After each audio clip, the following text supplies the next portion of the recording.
Hello and welcome back to the screen. I'm Jamie. And I'm JJ. And we're once again reviewing another movie. Hit like, subscribe, and leave a comment. Definitely leave a comment. Yeah. I'm curious to see what everybody thinks. It'll help us. We only have 5 subscribers. Well, it's got to get some traction. It'll grow. It's growing. It'll grow. It'll grow. Okay. But you can help. That's right. So go ahead and hit that subscribe button. There you go. That's it. And today we are reviewing something a little offbeat, that I'll agree with that. Not most people would Okay. review. Right. There's some reviews out there, but we're reviewing, obviously, Frankenstein. Yep. The OG Frankenstein. The 1931 Frankenstein. Yes. So, yeah. Boris Karloff was Frankenstein. Yep. And Colin Clive, I think it's Colin Clive, is Sounds right. Dr. Frankenstein. So, yeah, Boris Karloff, was the monster. The monster, yes. Yes, and then Colin Clive was Dr. Frankenstein. Many people, including me, before I watched this movie, thought that this guy here was Frankenstein. But it's not true. It's not true. No. He's titled as the monster. Yes, Frankenstein's monster. Have you read the book, Mary Shelley's Frankenstein? Not. I have. It's been years and years and years ago, but I did read it. I really enjoyed it. Yeah. It was a good read. How's it different a little bit? Totally. It's totally different because in the book, it's narrated by the guy that finds Dr. Frankenstein on an ice sheet up in Antarctica, I think it is. And so they're on a ship and they find him, and then, he passes out from, exhaustion. And as he's coming back, I forget the guy's name that found him, but he's the one they're having a story time. Yeah. And so Dr. Frankenstein is telling him of the tale of how everything came to be. And then, spoiler on it, at the very end is when the monster actually finds him on the ship and takes him. And so it's definitely different. Again, just the whole setup and everything about it's different. But I enjoyed this movie. I watched it twice just to get the full effect of it. Right. And I'm curious to get your input, and we'll track along. Yeah. It was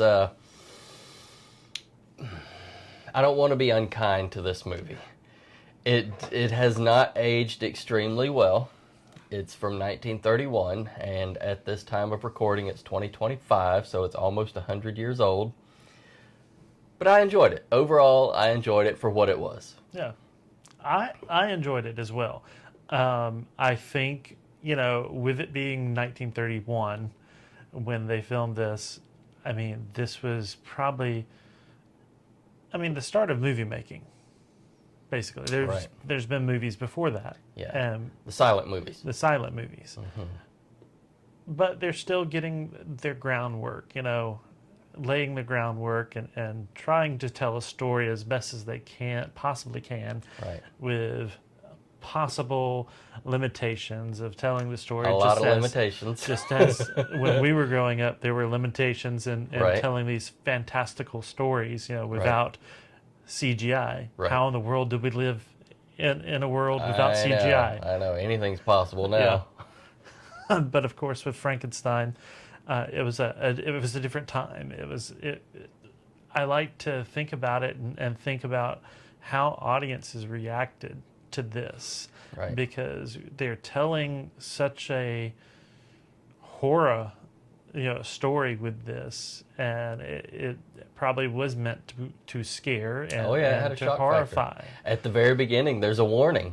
Dude steps out. It's one of the lead characters. He plays the doctor, his mentor, the professor, we'll call him. But he comes out and he actually says at the beginning and gives a warning, that this may shock you. Yeah. And to your point, when this came out, it was actually banned. I'm pretty sure it was Kansas they would not show it because they felt like it was immoral and that it was, gonna, I guess, portray, I guess, again, the grave robbing and dismembering. You're getting body parts and, you're going and stealing brains and things like that and reassembling and reanimating. So I get that, it was a shock factor in 1931 for sure. But and, I loved how the guy came out, and gave this warning. And I've got it right here.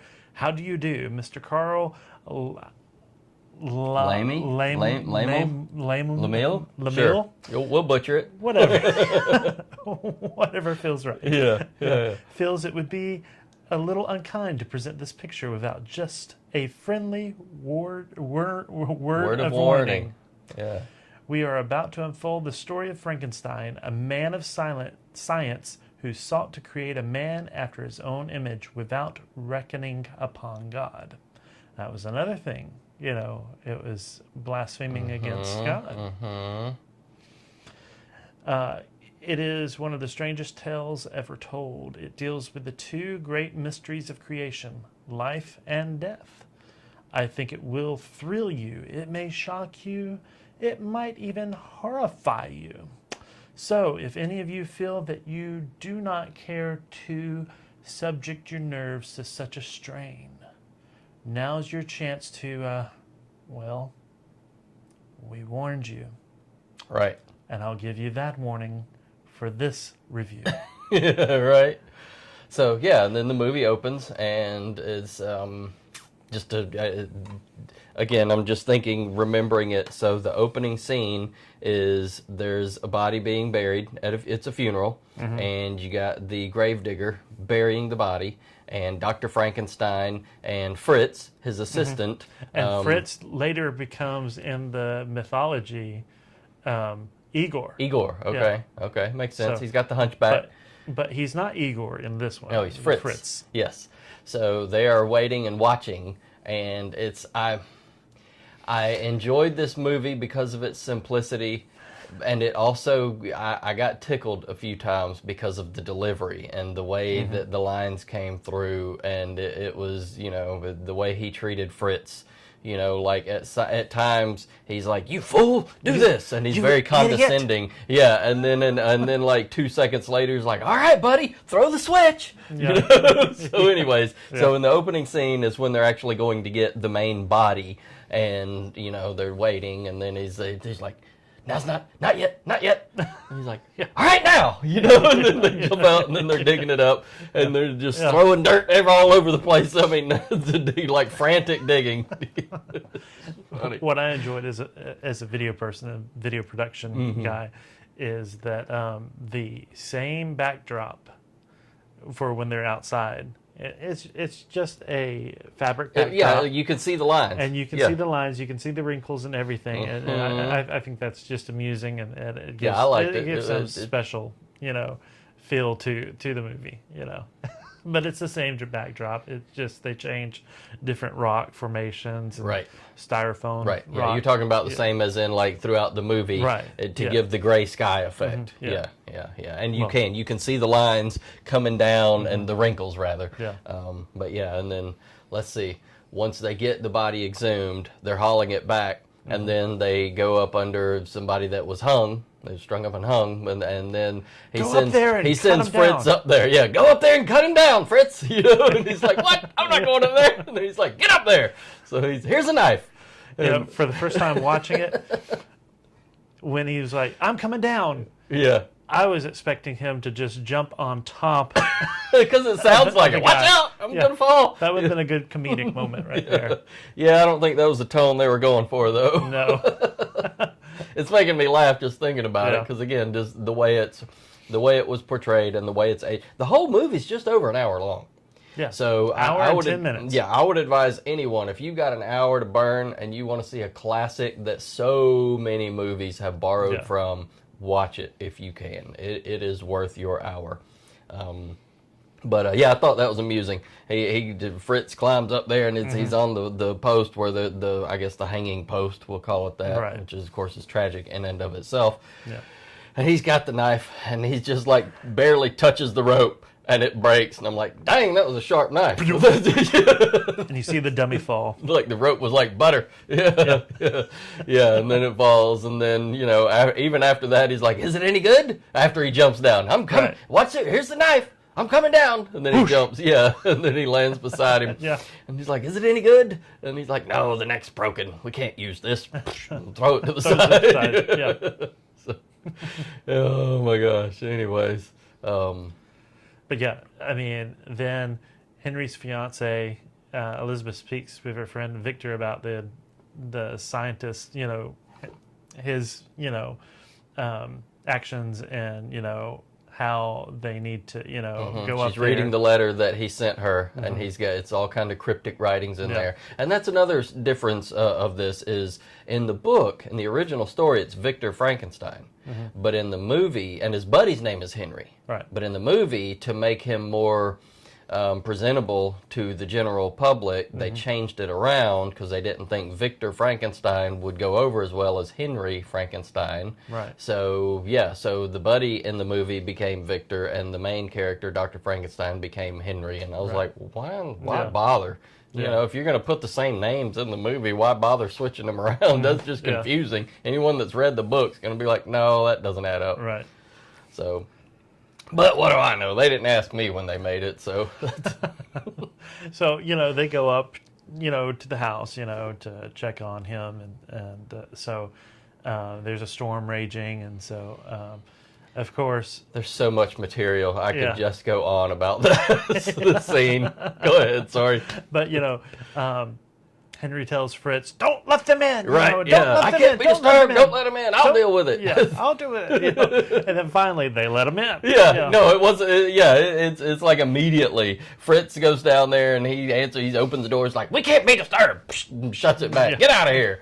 And then like 3 seconds later, Dr. Frankenstein comes down, and, you know, and then all it takes is, you know, his fiance going, let us in, let it storming. And he's like, all right, come on in, you know. So he goes immediately from, and again, this is part of the storyline. It's like, okay, you know, they're moving it along very quickly. Right. But yes, I thought that scene was kind of comical, the way that he changes so easily. Yeah.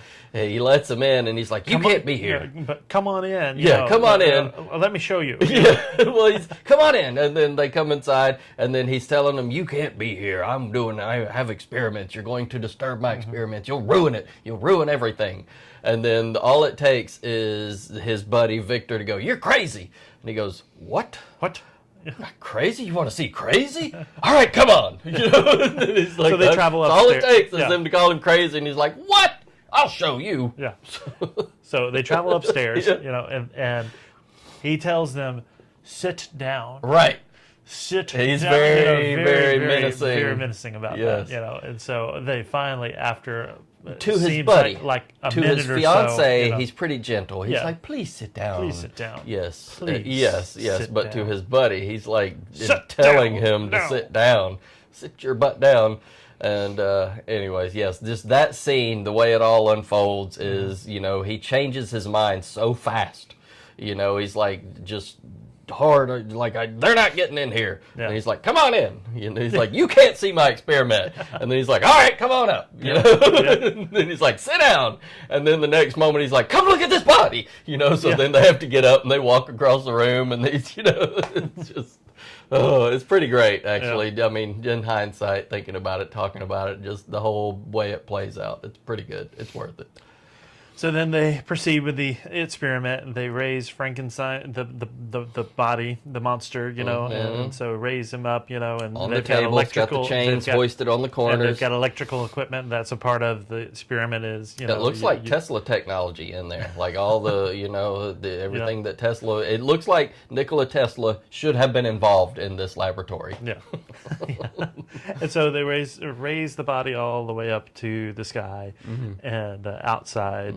And so all it takes is, you know, a little bit of lightning and electricity, and of course I'm going to bring this back to Batman. You always do. Yeah, and it's not quite no surprise, but it's not quite Batman this time. I'm taking it back to the Flash. Okay. The Flash, the movie. One of the spoilers, of course, if you haven't seen the Flash. one of the things about getting Barry back his powers is that Bruce Wayne, Batman, Michael Keaton,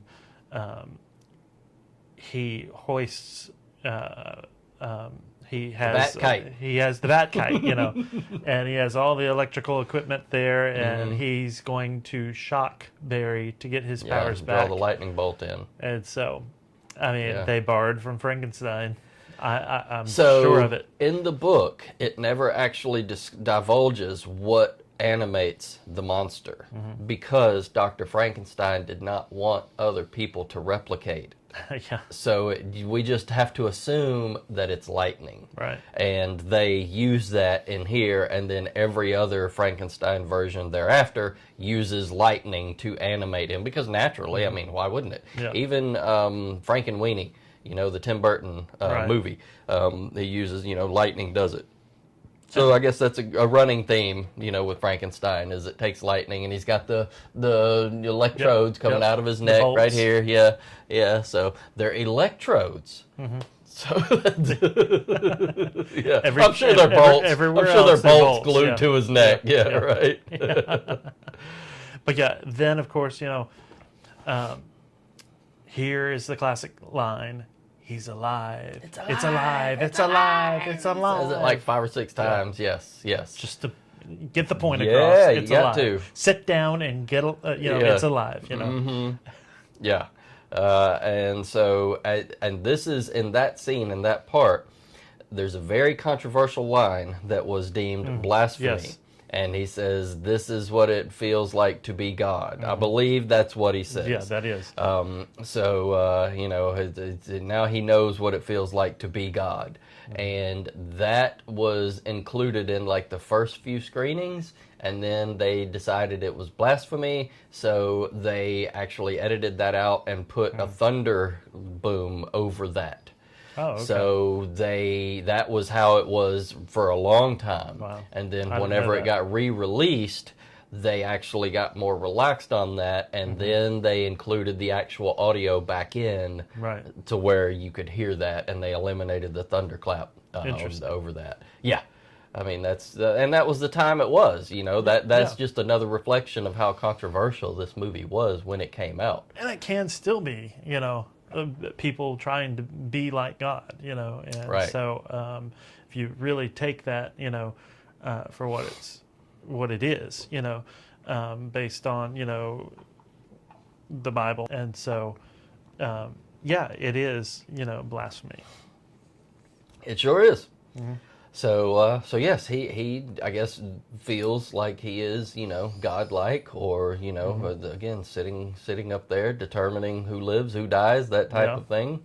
So what's interesting to me in the movie is immediately after that scene, it cuts away, and then his fiance and Victor, his buddy, are back at his dad's. We'll call it, you know, home, mansion, whatever it is, because his dad is, you know, he's one of the big wigs in there. I forget what they actually called him. So at any rate, so yeah, then they're telling him about it, and he's convinced that it's a woman, that there's no experiment. Why, it couldn't be an experiment. It's another woman involved, and so I thought that was that's when the Burgermeister. The Burgermeister, the guy that's, I guess, the head of ceremony for their wedding. He comes in and they have an interaction, and at the end of that he calls him an idiot. You know, I was like, wow, a lot of name calling in this movie. It was funny. But of course, you know, the monster comes to life, you know, and it's, you know, they're trying to picture him as grotesque, you know, there's like extra, you know, skin on his eyelids, and when he actually opens up his eyes, you know, his pupils are kind of up in his head just a bit, you know, and he's just, it's basically a dead. He's waking up. Dead, you know. Yeah. What the dead might look like when they reanimate. Right. You know. So the makeup and the flat head on top was all the makeup artist for this movie designed the creature like that with the sunken eyes. And I believe Boris Karloff had some teeth like bridge work and and that he took that out Oh, okay. to give the sunken cheek look. Gotcha. So that's where that came from, and then of course the eyes, like you said, the makeup, and yes, so this they actually have. It's my understanding that they still have the copyright on all of this imagery and all of the look and everything until another year or two, like 2026, I think. Yeah. So yeah, if you want to use that likeness, then you got to pay out. And I looked up, I was like, what is his original, what is Frankenstein's color? The monster's color, and it, from what I read, was a grayish green color. So almost like I would assume a pale green color would be his face color, which I thought was interesting because I've seen green, I've seen blue Frankensteins and things like that. And another little thing that's from a different series, and of course this is all because of Frankenstein, Right. is the real Ghostbusters Frankenstein ghost monster from the cartoon series. And so they all had little gimmicks like that. Yeah, I mean it's pretty close. That's a good likeness. Yeah. So it works. So about again going back to the Frankenstein look. So his boots for the costume, each boot was 13 pounds. Wow. Can you imagine having to film in that and having to lug an extra 26 pounds on the bottom of your feet? I mean, I'm totaling, of course, the two, but yeah, 13 pounds per boot. That's heavy. Yeah. When they first, I bet his legs were in great shape going up and down those stairs. when they first uncovered the body, before they animated him and all that, you saw because everything was bandaged, right, together, right. Even the boots, and so it made it even larger than what it was. Right. Very dramatic. Yeah. It was dramatic. Yeah. It really was. All of it was dramatic. So there's so many movies, and again, there's like, I think a couple. There are so many Frankenstein versions and movies that are based off of this, and they all borrowed from this original look. Right. And again, this was created specifically by the team for this, and it's So Boris Karloff was not the first choice for this. No. And and that's how it typically goes with movies. It was the actor from Dracula, right? I think so. Yeah, I forget his name. I forget his name too. But he did not want to cover his face, Right, I read that. Yeah, I read something along the lines of that he was classically trained and he did not want to cover himself up. He did not want to. It was almost like he didn't want to lower himself to those standards of, being a monster. And there was a lot of that long ago, because this is all new, and this probably may have been even viewed as like a fad. It may have been. Like these movies, they're just come and go, and it's not going to last. But it started Boris Karloff's career. He was 44 when he got this role, and he up until that point was just cast in some silent films, just one every couple years, I think. And he was a truck driver in between. Just to pay bills, and when he wasn't driving a truck is when he would go audition and film and things like that. So this is what launched his career at age 44. That's pretty wild. Yeah. And after this, of course, is when he became one of the mainstays in the monster type, storytelling. So the horror industry, I guess, the film genre. So yeah, again, he's so the monster's animated. He's moving, he's opening his eyes, and then I know I jumped ahead earlier, but yes, after that, I've watched it, and each time I see it, I think it's odd that there's nothing in between that scene and then the cut away of them talking to his dad. Yeah. And I'm like, wow, there's, they didn't get any kind of reaction necessarily from them, or I mean, so it's again, there was a lot of material that they could have filled in to Right. build more characters and, as far as the drama of the whole scene. Yeah, it was fascinating to see that there was like two brains, that Fritz was trying to, take from the normal brain and then the abnormal brain that came from like a criminal's mind or whatnot. And so he takes the normal brain, but then I forget exactly There's what, some what noise. was it? There's some noise that frightens him. that startles him. And he drops the it. brains, and the brains just like go all over the place. And so then he's like, "Oh, okay, so I'll take this other Just one. take this other one, the abnormal And brain.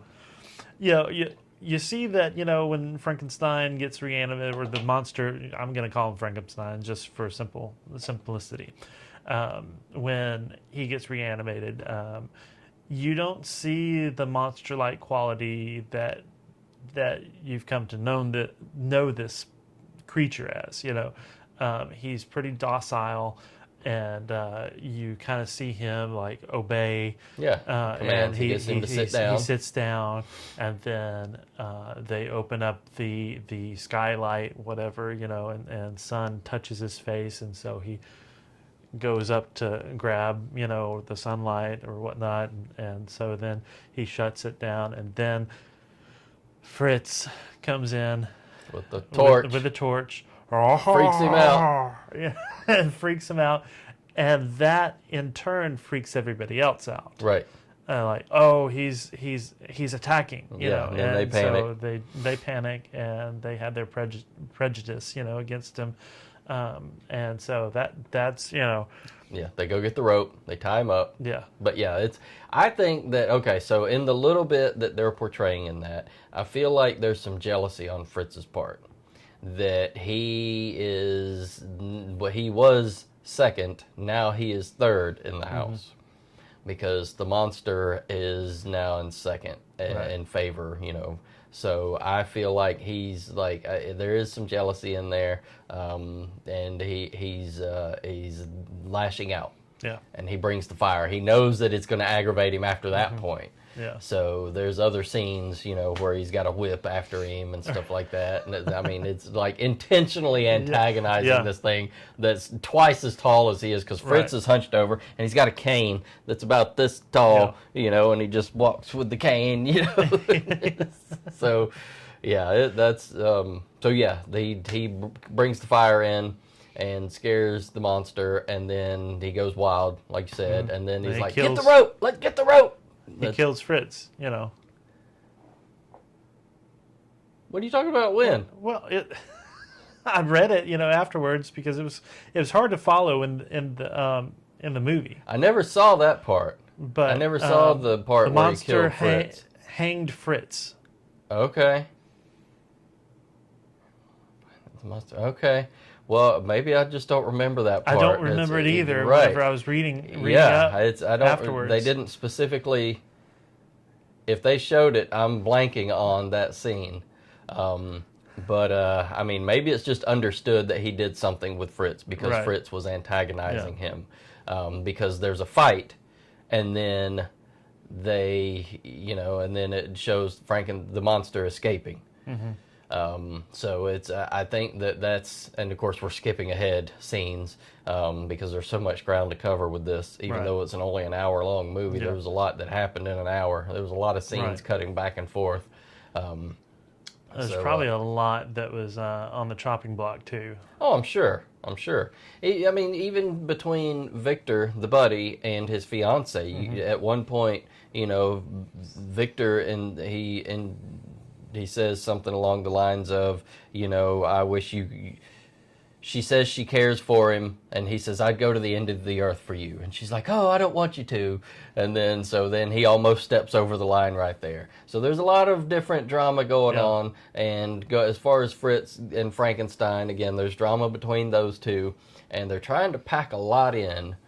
And I respect that. Mm-hmm. It jumps around quite a bit. Right. I'd have to go watch it again to see if I missed Fritz being hung by the monster. I know that they struggled. There was a fight. That's what I remember. And then reading this, I was like, what?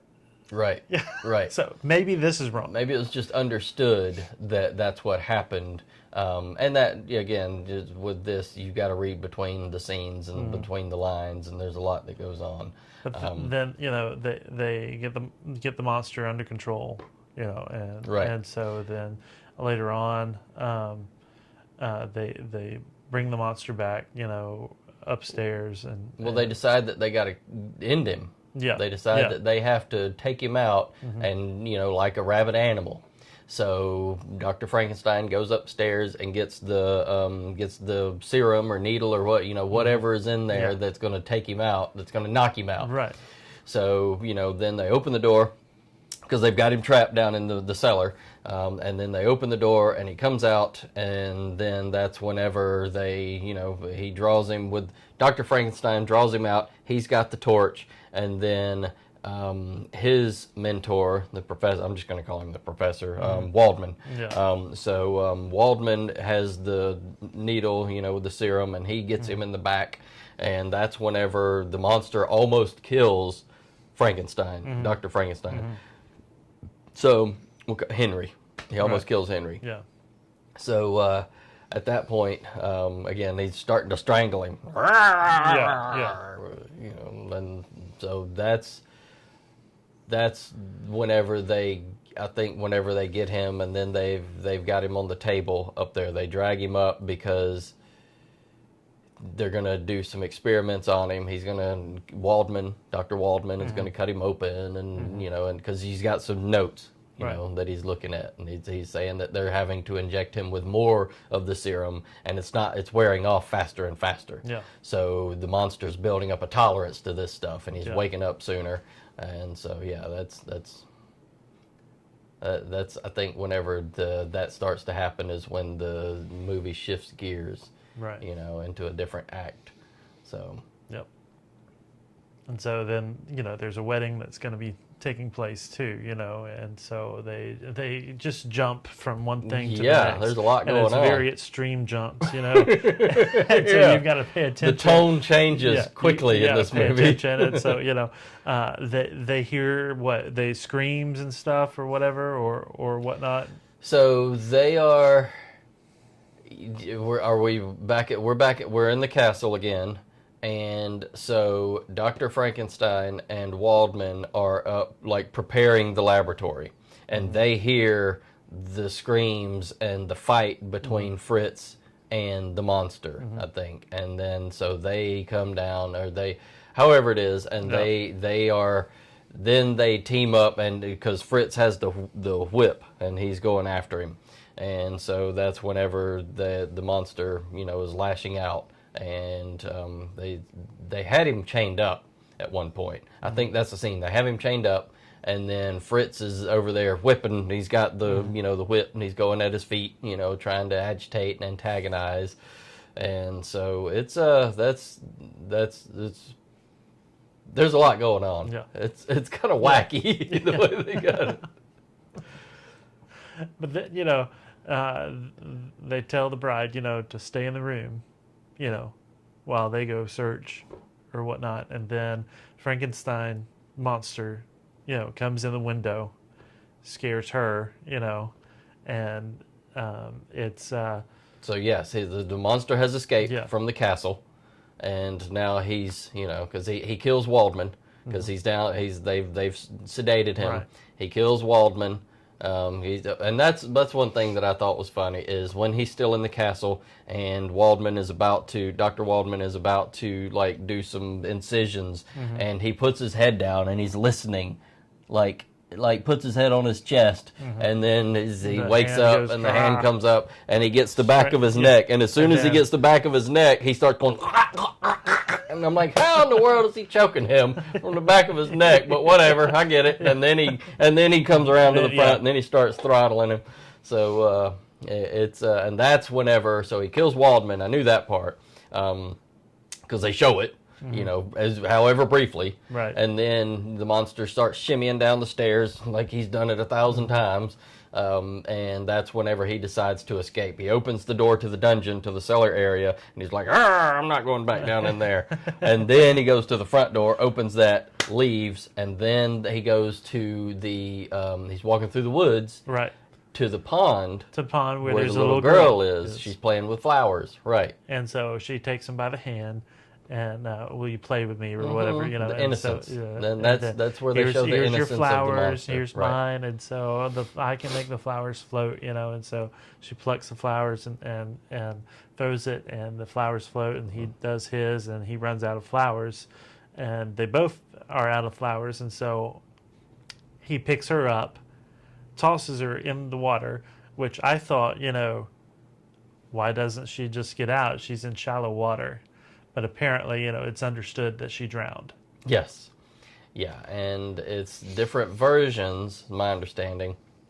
Some versions, the originals, did not show, it only showed him throwing her in.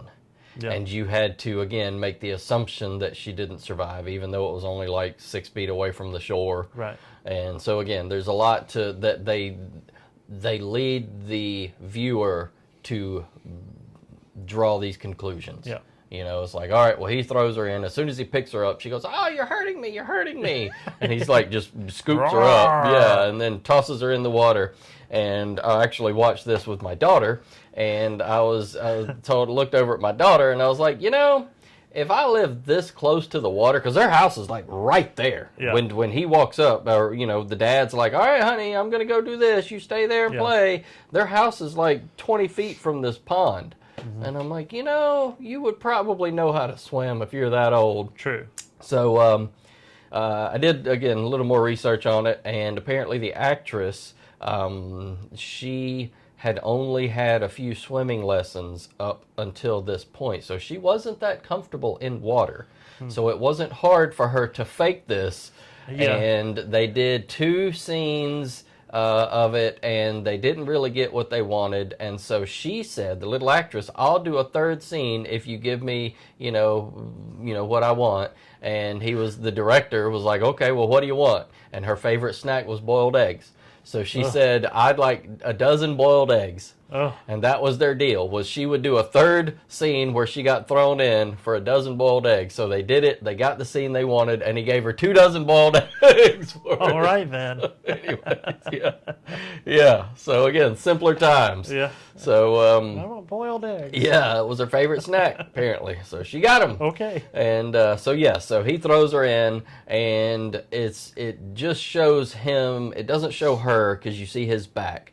And it's, you know, it's almost like he's confused, like, why isn't she floating, you know, because he just ran out of flowers that are floating, and he's like, oh, I'll throw you in, you know. And he just walks away. And that's the trauma that he starts to go through, is his innocence. It's almost like he reflects what's in front of him. Right. Because it's just a blank canvas, you know, it's reanimated, and, you know, it's like a blank document. He doesn't know any better. Right.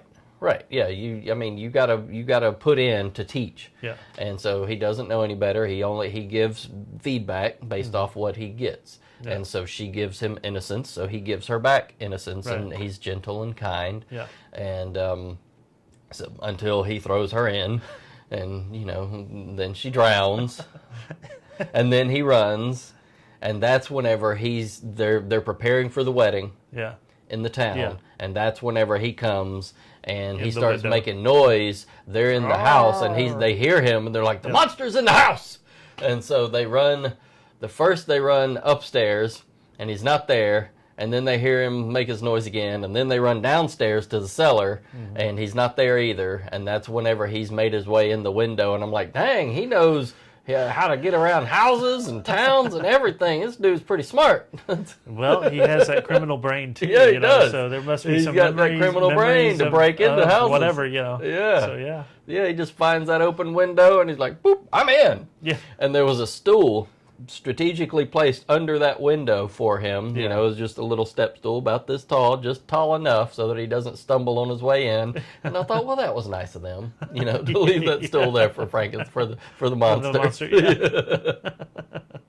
yeah. So yeah, it's just a bunch of mobs, Right.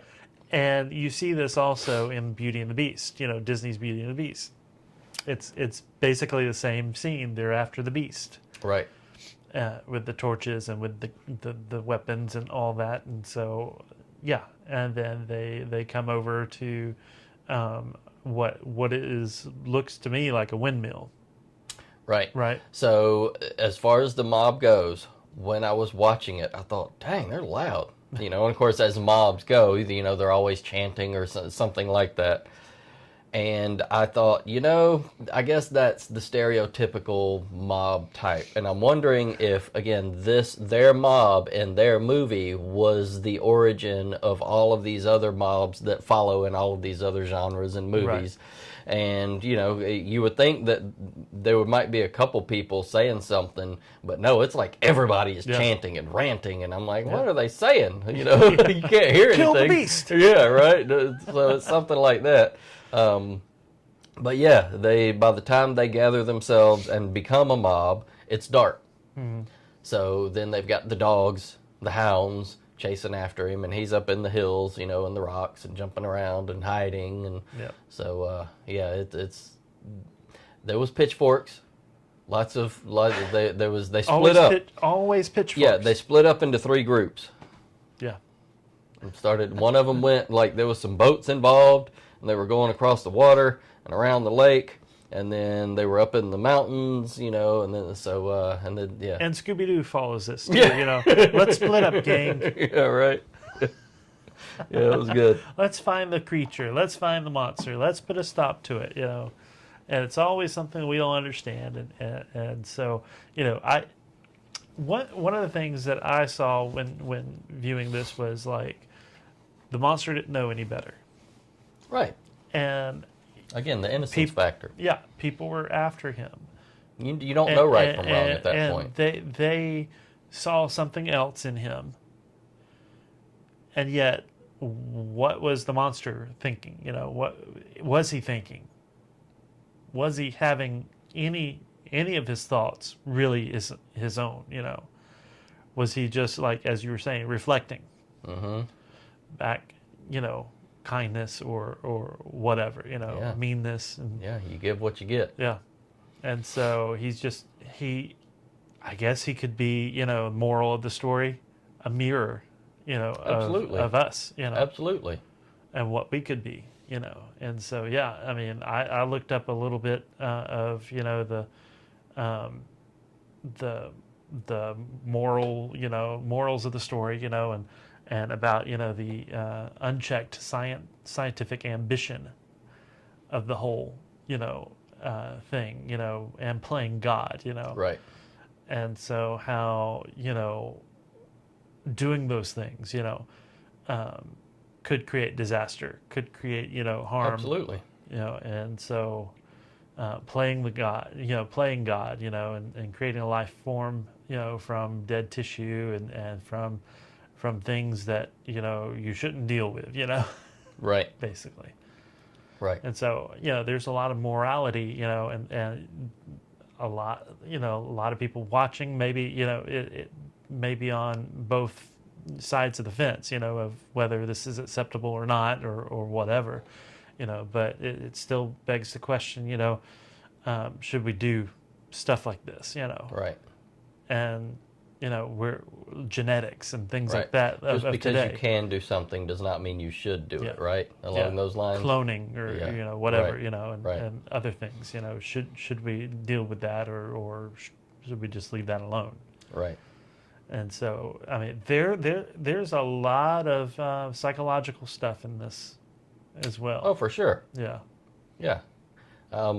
It's going back to when Frankenstein or the monster. I keep going back and forth on that one. But the monster he breaks into the house, and this is before the mob, obviously. And then he's attacking the fiancée. Mm-hmm. So she becomes traumatized. He doesn't kill her, right? But then she, has to recover from that. So they finally, Henry had locked her in there for some reason. And so then he has to unlock the door, and then they all get in there, and the monster's already gone. So, yeah, I would imagine that she suffered trauma, PTSD. They didn't, have that term then, I would imagine. So, yeah, it's, again, she screamed when she saw him.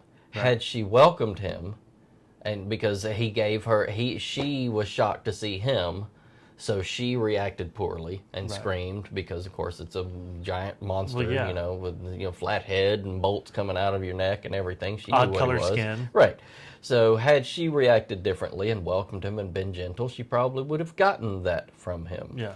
So yeah, I would think that the mob got what they were given. They were giving anger and aggression and chasing. So whenever Henry Frankenstein finally found his creation, the monster, up in the hills there. Right. It was a struggle. They fought, and so it was, again, had he treated him differently, because he had the torch, and that's a trigger. Yeah. Well, you're gonna bring that. Yeah. Of course, I guess you got to see. But he could have been more gentle. He could have set it down, and but that's just not the way it went. And he was actually, at the end, swinging the torch, and it wasn't affecting Frankenstein or the monster. Right, because he was saying, fire, fire, fire. Yeah, and so, roar, he knocked it out of his hand. Right. And so that didn't work anymore. And so, there's he was beyond that. I guess, some minor growth, I guess, maybe. Yeah. Yeah, he realized that it wasn't what it wasn't going to hurt him. Right. And as long as he got it away from him, he knocked it out of his hand, and then they struggled, and then he picks him up, and so the monster picks up his creator, Henry Frankenstein, and he takes him to the windmill, and that's whenever in real life, that scene took a couple days for them to get him carrying him up. And the director insisted that Boris Karloff actually carry Colin Clive. So it wasn't a dummy. It wasn't anything. Wow. It was him carrying. So imagine being the padding in the costume, all the makeup, 13 pounds on each foot, and having to carry dead weight up these stairs, take after take. Yeah. And he hurt his back. Oh, and it followed him for the rest of his life. For the rest of his career, from that scene that they filmed, he injured his back having to carry a grown man up those stairs. Where was workman's comp then? Right. Oh my gosh. So, again, I watched it, read up on it, watched it again, and I'm like, yeah, he really was carrying that dude up the steps of this thing. And I mean, I say carrying, he was dragging him, he had him up under his arm, so he's going up the steps, and it would be like, you having this arm around me up under here, supporting me, carrying me up steps, and so it's... Gosh, I remember when my grandfather fell, years ago. It's hard to pick people up. He was heavy. Yeah, so just imagine doing that again and again and again, and having to act at the, anyways, it's so I guess I understand how he injured his back. I just hate that it happened on his debut movie. He had the rest of his career, and then he had to deal with that for the rest of his career. Yeah. It's all, you look at it, and I brought this up before, but it's like, unfound fear of the unknown. Right, fear of the unknown, for sure. Fear of the unknown. And so, we've got to, I guess if we want to learn anything from Frankenstein, is that we need to look at the unknown and discover what it is, instead of fearing it. Right. But that's not human nature. No, and again, they're diving into human nature in this, and that's all a part of the story. But there's consequences to that fear, Right. And so one of the things is, the monster, dies, Eventually, they get him. Yeah. So the mob, they see the monster take Dr. Frankenstein, up to the windmill, and they're chasing up there. And as he enters in, of course, as we're going, we're switching back and forth, switching gears in this. So as he enters the windmill, is whenever, like, conveniently the door closes behind him, and then this log, like, part of the windmill comes smashing down and it blocks the door. So then he drags, Henry up the stairs, and they get to the top of it, and that's when the mob's down there and they're trying to ram the door open. And then they decide, after they can't ram the door open, they're going to set fire to the place. Hold on, I'm getting ahead. So the monster drags Frankenstein, Henry, out onto the balcony area, and there's a struggle there. And then he ends up throwing him off the balcony. Yeah. And because I guess, he gets angry enough and tosses him off. And that is definitely a dummy, because you can see the arms flailing around, and he hits the windmill blade, and it's be like, whoa, he would have cut him in half almost. And then he hits the ground. I'm like, dang, that's about a 40, 50 foot drop there. It's pretty tough. And you have that wrinkly backdrop. Yeah, the wrinkly backdrop's there again. Yeah, and you can clearly see the wrinkles. Yeah. It adds a layer to it. Of I appreciate it now, even though I'm poking fun at it and I'm finding holes all in it. I respect it. I did love the set design too of these old movies. I've watched Dracula and Frankenstein now, and so just how they manipulated the forced perspective, on things, like when you had a subject in the foreground of the camera, and then you had the townspeople like climbing up like a rock or whatnot. They're probably about 10, 15 feet away, right. instead of but they wanted it to look like they were very, very far away. Sure. And it works for that film. Right. And something about black and white films, I think black and white films of the day are clearer than the color films that came later, Okay. in clarity, right. and sharpness and all that. And so I think color kind of, muddies it up a little bit, because you've got so much information there on a film, Right. But yeah, I love how this movie was made. When my daughter watched it with me, the first question she had was, "Where's the color?" I was like, "What are you talking about? This is a black and white movie. They didn't have the ability to record in color then. Yeah. They just started recording audio. Yeah. So it was, but to your point, yes, the sets, the everything for the time. And the technology they had, it looked cool. It did look good. They did the best they could with what they had. Definitely, and creating these scenes outside and stuff like that. And of course, the windmill scene is the end of the movie. Right. And so once they throw Henry, once the monster throws Henry down, and then the townspeople get to him, and he's still alive miraculously. Then they're like, all right, let's burn it down. Yeah. So they can't get in because the door is barricaded. Right. So then they torch it, and they go around, and what I thought was funny, just again, when you watch it, there's these little things that you see, each time you watch it, you're going to see something else. And there's a part that's already on fire. And this one guy's running by with his torch, and he sticks it down there, and then he's like running by, but he's still touching it, and he doesn't add any fire to it. Nothing else catches, and then he's like, all right, bye, and then he just keeps running, So, but yes, it catches fire, and then the monster gets trapped in the attic up under some boards fall or something like that, and it traps him, and so yes, and it's tragic. It is tragic. Yeah. You feel for him, Yeah. He's he's just trying to live. He was created, Yeah. and had the abnormal brain, the criminal brain. So I mean, But how much of that did we actually see in that movie, though, that it was abnormal? There wasn't any comparison. There wasn't anything that was said, about it. Yeah, he didn't do anything malicious. You just assumed that. Just like your assumptions, Right. about the people's assumptions in the film, about Frankenstein's monster, that he was bad, right, because of the unknown, because the fear of the unknown is automatically a danger. But yeah, you assume, that just because of the abnormal brain, he's going to be bad.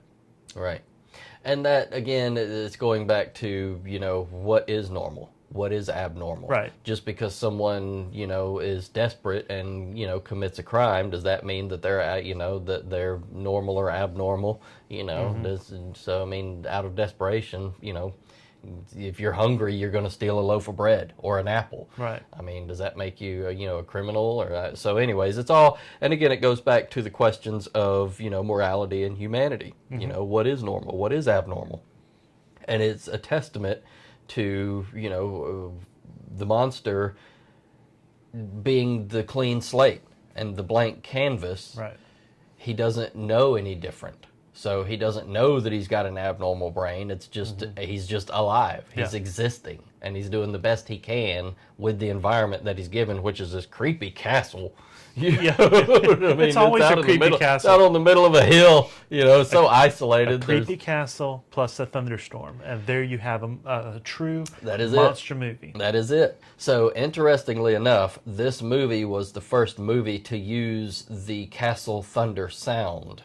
And it set the tone, so then and again, to your point, you said it, right. Every movie thereafter used that sound. Yeah. The castle thunder sound, and it was interesting to me that, to see that and then to watch it, because again, I watched it, did some trivia and some research, and because again, it's interesting. This was 1931. Yeah. And then I watched it again with a fresh set of eyes and some additional understanding. It's and then it was interesting to see how it all came together. Yeah. And the abnormal brain versus the normal brain. To your point, did it even make a difference? Right. I didn't see anything that would, say otherwise. I think they were probably pointing to it that, things went awry, because of the abnormal brain. Had they chose the normal brain and not had the brain go to pieces on the floor, But of course, Fritz. it's Butterfingers. He Yeah. had to drop Whoops, the normal brain. One little noise. and the brain itself is so fragile that it just Well, yeah, it looked like brain tissue. but it looked like it exploded into tiny little balls, all over the floor. It's like, okay, that's how a brain does, I guess. Right. Back in Yeah. 1931, And then he was just all nonchalant. He's like, let's just go get this other brain. Get this other one. So going back, summary here. So he's, again, windmill scene. They burn the monster, we assume, Right. because it just shows the whole windmill going up in flames. Well, we do have Bride of Frankenstein. Right. So obviously they didn't kill him. I haven't seen that one, though. Right. Neither have I. May have to go visit that one. He does star in it, though. Okay. As far as I know. Right. I could be wrong think so. about that. No, I think you're right. Yeah, you're right. So there's actually a few alternate endings of this. One of them is that, Henry Frankenstein died, and that they didn't like that version. Yeah. So they put the version I wouldn't in. like it either. Right. So they put the happy ending is what they actually called it, the happy ending version, even though the monster, we think he got killed in the fire, of Henry Frankenstein recuperating in bed with his fiancée at his side. And oddly enough, he's in his dad's home, and oddly enough, all of these, the maid servants, they all come running up. There's 5 or 6 of them carrying this bottle of wine and a few glasses, and they're going to give some wine to Henry that his grandmother had made. And his dad comes out, Baron Frankenstein comes out, and he's like, "Oh, what's that?" And then they pour it and tell him what it is, and he's like, "Oh, good on my grandma to not let Grandpa drink this." She knew he was going to need this wine on his deathbed, recovering or whatever. Yeah. So anyways, and then he doesn't even give it to him. Yeah. He goes to walk in, they pour it, and then he goes to walk in the room, and and then he's like, on second thought, he doesn't need this. This isn't going to help him. Yeah. So then he turns around and shuts the door, and then he's like, "I'll drink it." So anyway, it's like, okay, well, I mean, the man survived a fall of about 40, 50 feet. You're not going to give him a little bit of wine to help him ease his nerves or anything.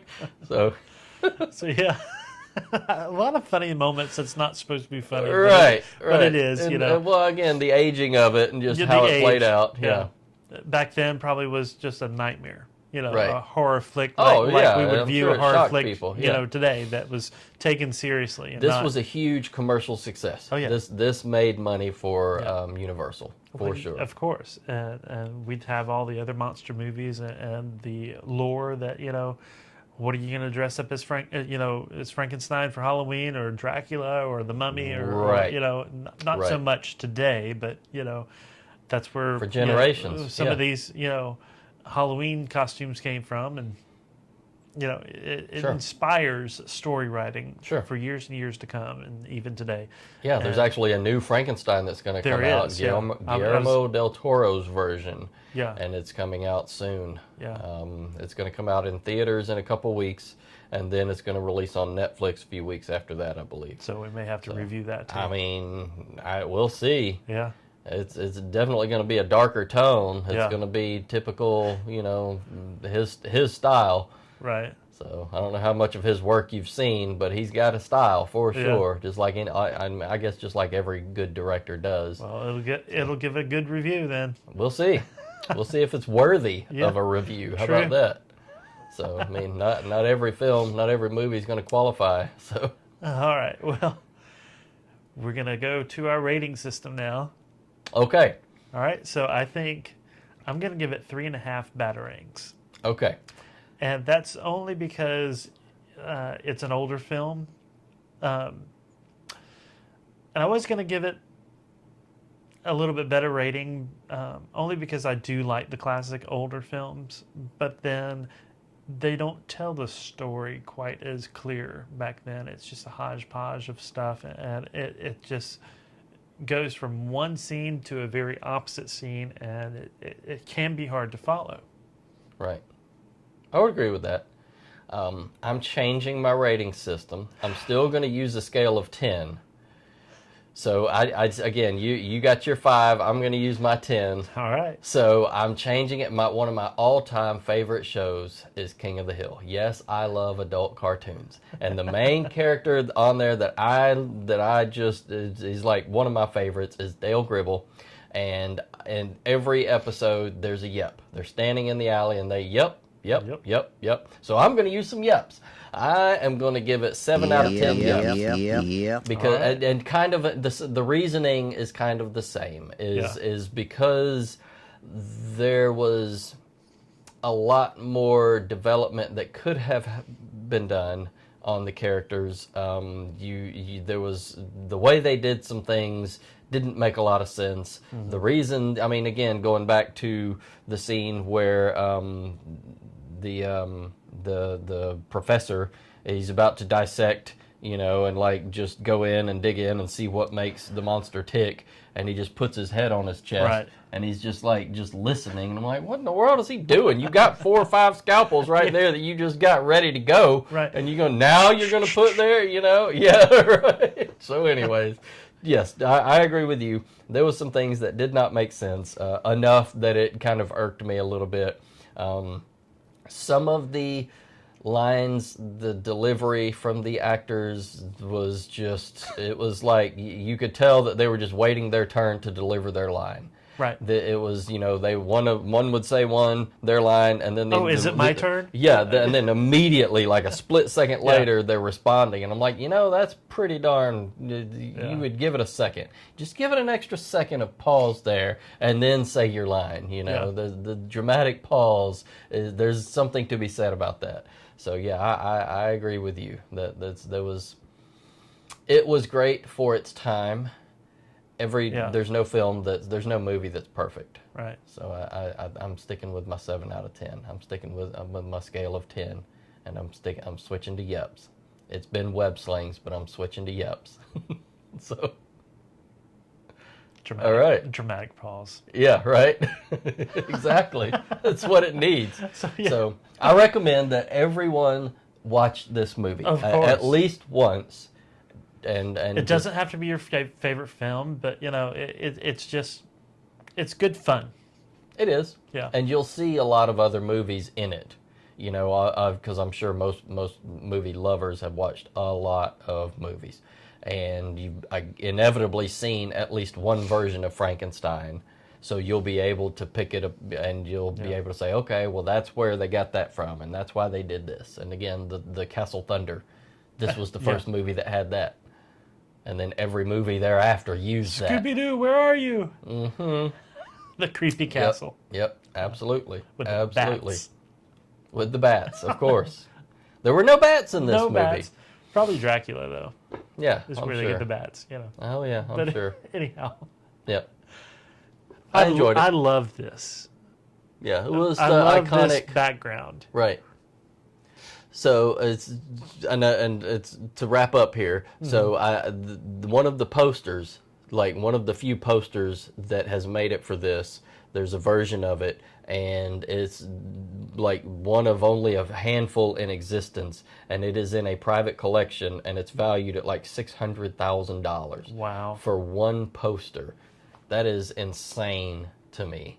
So I'd love to be the person that had that poster. And here's a little bit of trivia before we sign off, though. Sure. And that's interesting with the poster. It's a lot of money. Yeah, it is for one piece of paper, cardboard, or whatever it is. But yeah, here's some trivia of Boris Karloff. So that wasn't his real name. Right. It rarely is. That's their stage name. That was his stage name, yeah. Professionally known as Boris Karloff. And so his real name was William Henry Pratt. And so he was born, actually, November 23rd, 1887. Okay. People think we're old because we were born in 1980s, you know. Right. And not the 2000s. But then he died February 2nd, 1969 at age 81. 81 years old. Yeah. That's a pretty good run, especially for someone born in the late 1800s. Oh, yeah. You know, because, I mean, that was back in the time when, you know, just anything would have killed you. There's a million ways you could have died. He voiced the Grinch, as well as narrating the animated TV special of Dr. Seuss's How the Grinch Stole Christmas in 1966. Okay. Interesting. So yeah, cool. So a lot of things on him. We could probably do a whole episode about. Oh Boris. yeah, any iconic actor, actress for sure. Yeah, they could. I mean, any actor with a large body of work like he had, you know, would definitely deserve some time.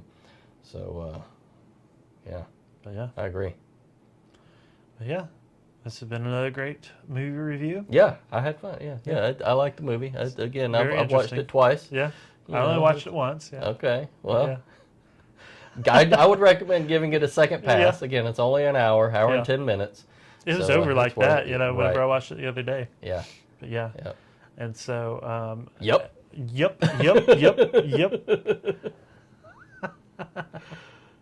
So, yeah. As you might have guessed, you know, we're doing scary stuff, you know, for October. And so our next movie review in the next 2 weeks will be Ghostbusters 2. Okay. I love it. And so, one of my all-time favorites. Definitely in my top 10. Love the Ghostbusters. So thanks for joining us. Remember to like, subscribe, and comment. Absolutely. Maybe we have more than 5 subscribers now. We'll have to look. Time will tell. Yeah. So we'll see you next time. And I'm going to check to see if we've got any more subscribers. Are you okay?